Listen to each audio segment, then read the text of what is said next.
What is up, everybody? Welcome to another episode of Crypto Beard, the channel devoted to keeping you in the know with everything that's happening in the crypto sphere. My name is Devin. Let's get into what is going on in 2023. What are three projects that you definitely should be looking into if you were looking to make money in this space, which you wouldn't be watching this if you weren't. Let's get into it. Guys, what did I say at the end of last year? We were looking in the fourth quarter and even a little bit before that.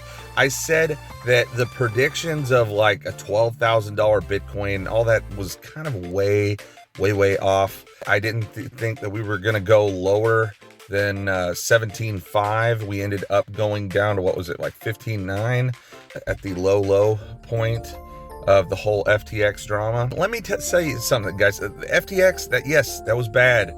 But here's the thing, guys. Crypto has had these negative events, which has caused everyone who is going to abandon ship to just go ahead and jump off.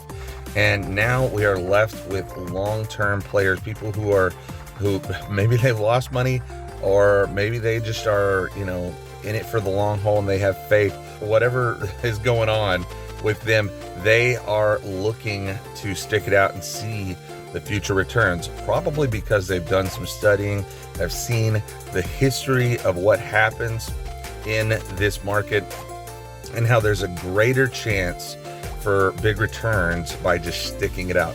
So with that said, guys, let's look at three big players that you should be looking into right now. And so if you look right now, it's what's going on with CoinGecko. If you go to CoinGecko.com, you will see the top player in the crypto space right now, and that is Aptos.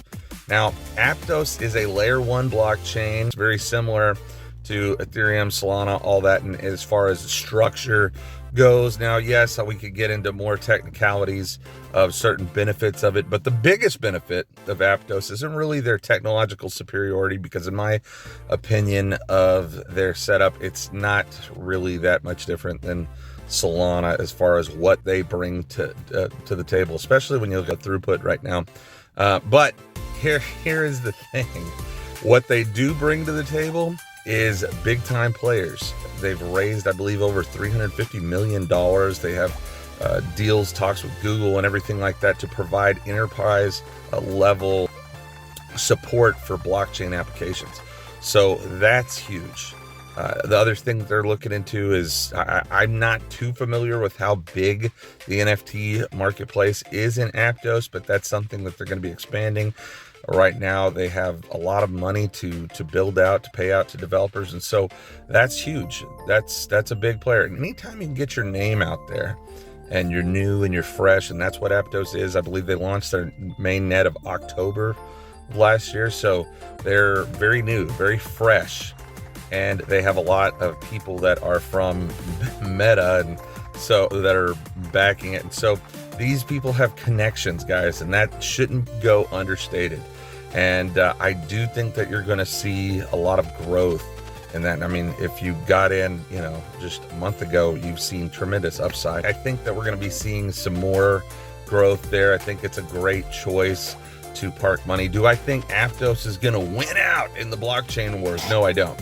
I don't think that we're all going to be trading in Aptos in 10 years. But you know what? I could be wrong, and it could be a huge player. I just don't think so from the technical side of it. However, as far as the networking side of it goes, they are killing it. Number two, guys, the other huge player, Hedera. If you're unfamiliar with HBAR, they use hashgraph technology, which just to make it plain and simple for you, their technology is superior to our last option. However, guys, and the cost right now of their tokens are uber cheap. Transaction costs, I believe, on Hedera right now is 1/10 of a cent, and so that's big, and that's going to help push. And they've had a lot of upward momentum, and I do think that we're going to continue to see a lot of upward momentum with Hedera, because it does, from the outside looking in right now, it appears that they have also done a really good job in drawing in some developers and getting development going on in their environment. And so that's huge, guys. If the key to building a really successful blockchain goes into building out the environment. And that's why if you've been in crypto for any time, you've probably, done something in the realm of Ethereum because of all the utility that blockchain brought around, but with it a ton of users, and with that a ton of fees. And so we see this problem arise. There's got to be a solution, which Hedera does provide. However, I do believe that once you get enough users on there, right now I think they're at 1.6 million accounts, so once they grow that base, I think you're going to start to see those benefits wear off, and you're going to start to see strains of actually what the network can do. Which brings me to number 3. This is one that I've talked about before, and it's still true today, KDA. Now, KDA, in my opinion, because of what they're doing with Chainweb, is the superior tech. However, I have messed with KDA, and it while it's great for its capability, as far as usability and UI goes right now, there's a need for development, but that can change, guys. And they've raised quite a bit of money, $100 million or so for development. So, I believe that will change, but right now, KDA does not have the steam that these other guys do. I do believe, though, as time goes on, as more gets built on the platform, that we could see adoption. But that is the if, right?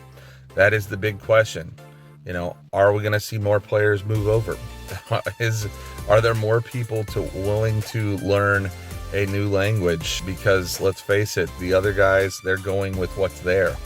But with going with what's there, they're also taking on the same problems that currently exist in those ecosystems. And so I don't think that my first two options are players for long-term global solutions, but I do think that KDA with Chainweb has the ability to do that once we figure out how to get some better UI going, some more development, more apps, more things going on the blockchain. Okay, that's what we need.